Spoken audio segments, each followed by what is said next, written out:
大家好，当你听到一个人在演奏古琴的时候，你总会感觉自己置身于一个跟西方音乐完全不同的世界当中。西方古典音乐往往是由作曲家创造好，然后演奏者就按照之前写好的音符来进行演奏的。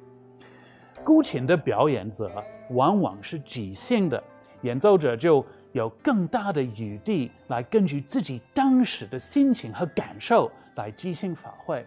出色的演奏家完全能做到在特定的空间中创造出他们想象的一个氛围。给外国人介绍中国音乐最好的方法肯定是让他们来听一听，但是这篇故事可以先帮他们营造出一种心情和氛围，从而能够更好地接受传统音乐。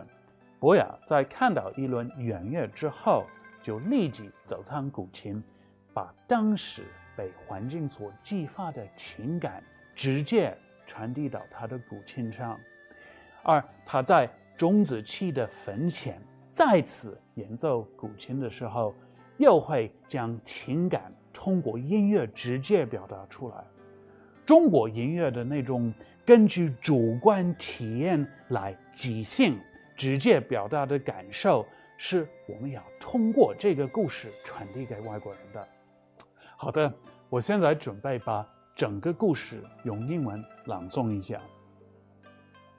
Boya and Zhong Ziqi. The arts which the ancient Chinese were fond of were those of the zither, chess, calligraphy, and painting. Of these, classical music, played on the zither, was the favorite of scholars and other men of high class. The composers and performers of classical music pursued the expression of human aspiration and interest, while qualified listeners could understand and appreciate this spirit embodied in the composition and performance. The relationship between a talented musician and a qualified listener was called sound perceivers or soulmates. In ancient times, in the kingdom of Chu, there was a scholar called Boya. He was extraordinarily fond of the zither, being especially noted among the music masters of his time for capturing the wild beauties of nature. When he played the zither, he sensed a sense of grandeur appear before his very eyes. Waterfalls poured from the clouds, and springs sparkled in the mist, sprinkling drops of water like jewels. The sound of the water was like divine music. Boya's mastery of the zither reached the acme of perfection.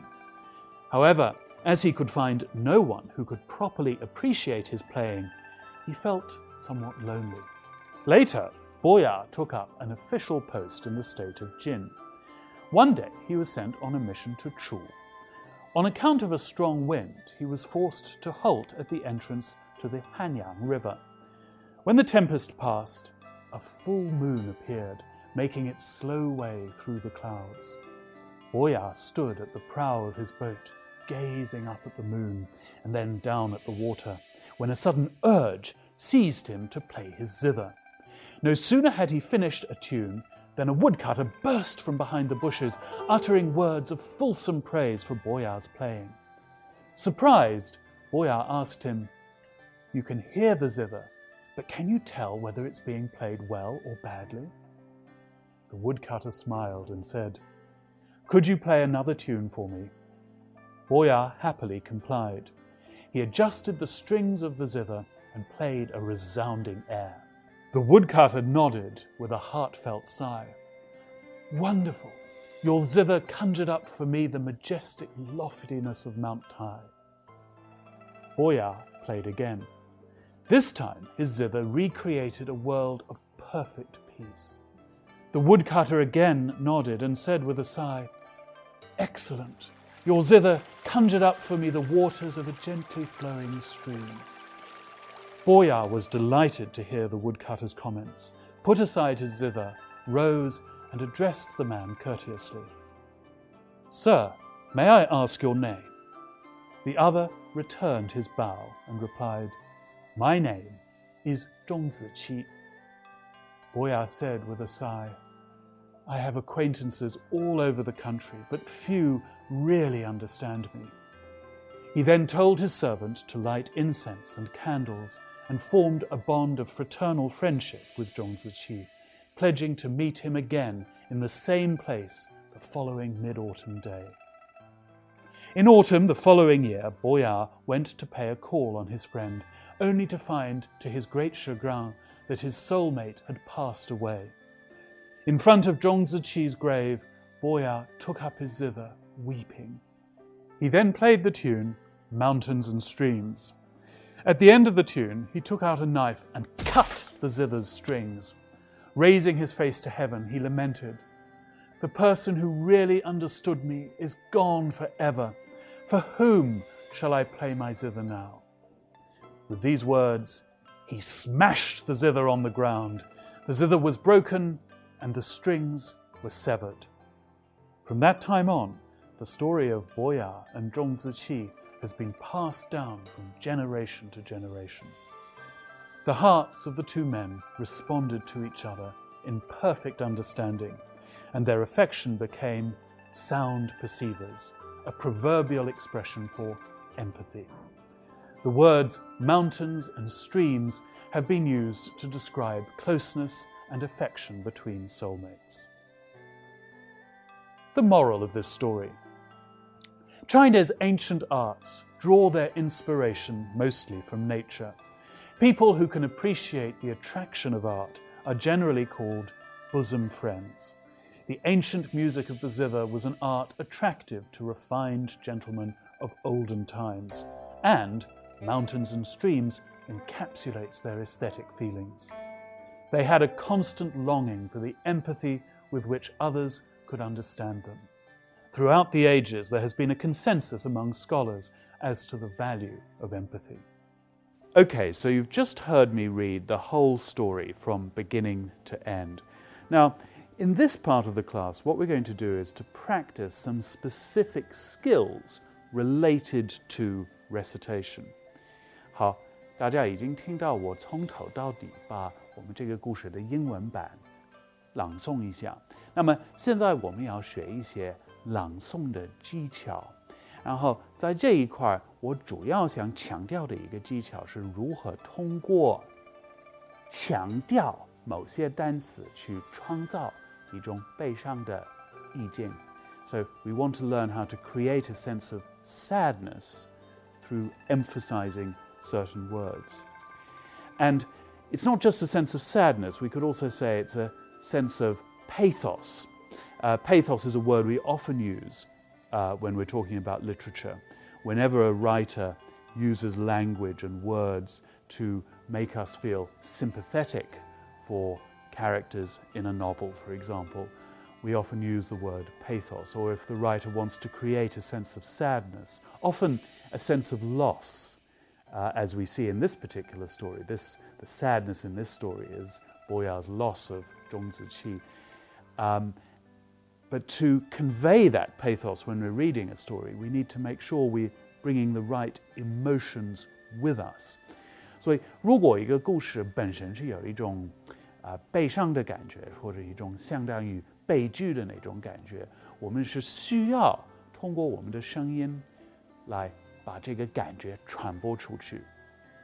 然后如何传播出去，主要是我们要看到在我们的文本当中有哪些单词特别适合强调，然后哪些单词的强调会带着一种悲伤的感觉。So what I'm going to do now is read a particular passage from the story. And as I read that passage, I want everyone to listen for which words I'm emphasizing and how I emphasize it. 那么我现在要从我刚才已经读过的那个英文版本的故事讲某一个节选，然后我现在诵读这个节选，我希望大家都能听一听我强调了哪些单词，这是第一点。第二点是我如何去强调这些单词。But before I start reading this passage, there's one other little skill that I want to practice in this section, which is how to use your voice to bring out a sense of action. Because we can also emphasize words to reflect a particularly dramatic moment or a moment where some particular action happens. So actually, when I read this passage, you need to be listening for two things. One is words that are emphasized to create a sense of pathos. That means a sense of sadness. The second thing is you need to listen for words that reflect a certain kind of action. 所以我在这个节选诵读的时候，我除了强调一些带着悲伤的感觉的一些单词，我也会强调一些有动作的一些单词。所以我诵读这个节选的时候，我希望大家可以注意听我强调的两种单词，一个是有悲伤的感觉，另外一种是有一种动作的感觉。好，我现在来朗诵一下。Okay, I'm now going to read again from the text, a short passage. In front of Zhong Ziqi's grave, Boya took up his zither, weeping. He then played the tune, Mountains and Streams. At the end of the tune, he took out a knife and cut the zither's strings. Raising his face to heaven, he lamented. The person who really understood me is gone forever. For whom shall I play my zither now? With these words, he smashed the zither on the ground. The zither was broken and the strings were severed. Okay, so I don't know if everyone heard which words I emphasized, but let's look at the words we emphasized to create a sense of sadness and pathos.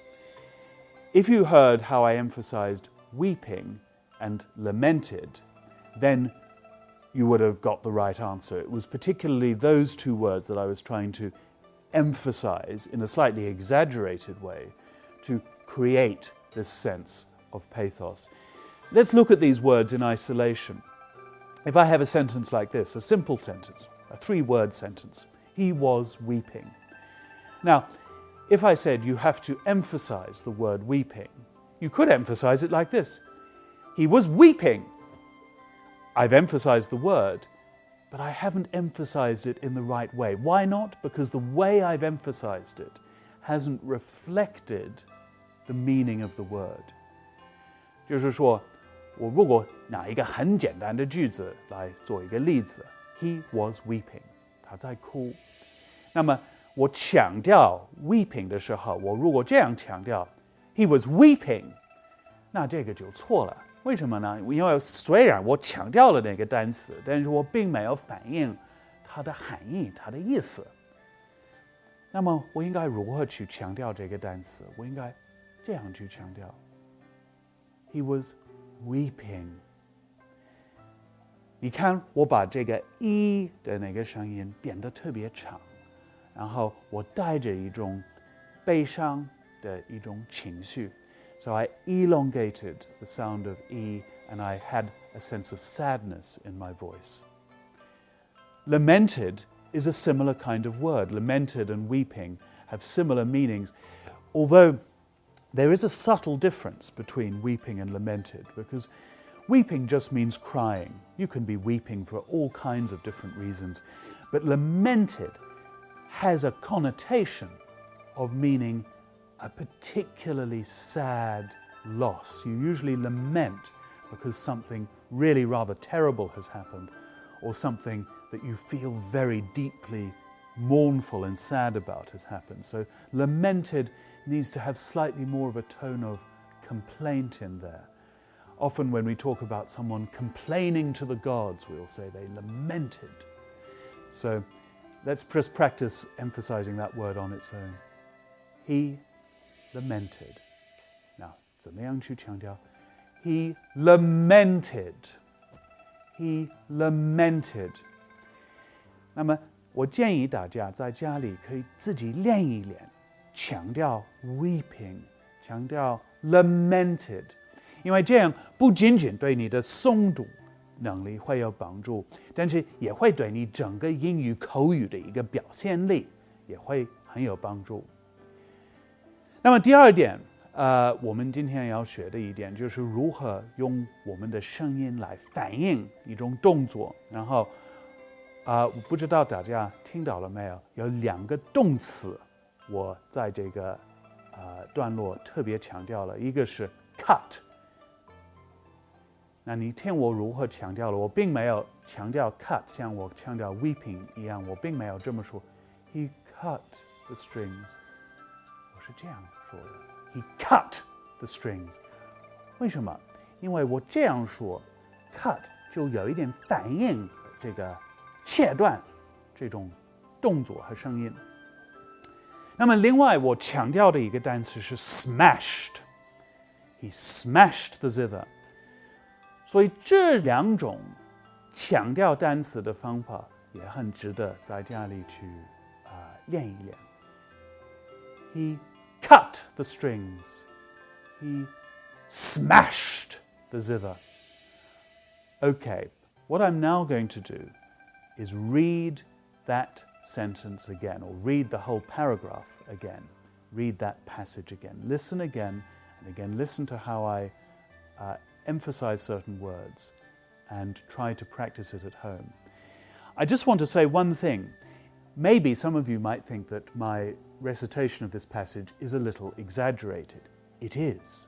But when you're practicing recitation, you need to exaggerate. 好的，我现在要重新朗诵一下刚才那个节选。但是我朗诵之前，我是希望大家都注意一点。大家可能觉得我朗诵这个节选有一点夸张，我是故意的夸张，因为我们练习诵读的时候，练习朗诵的时候，我们需要夸张的去朗诵，所以我建议在家里，你可以自己很夸张的去练习这个段落，这样会对你未来的英语口语的发展会很有帮助。如果你有一点不好意思，你可以偷偷的在你自己的卧室里去锻炼。好，我们再来听一听。In front of Zhong Ziqi's grave, Boya took up his zither, weeping. He then played the tune Mountains and Streams. At the end of the tune, he took out a knife and cut the zither's strings. Raising his face to heaven, he lamented. The person who really understood me is gone forever. For whom shall I play my zither now? With these words, he smashed the zither on the ground. The zither was broken and the strings were severed. Okay, that's it for today's class. 好的，本次诵读课就讲到这里。你听完后面的课程之后，可以再来回顾一下本节诵读课。Okay, bye for now. See you next time.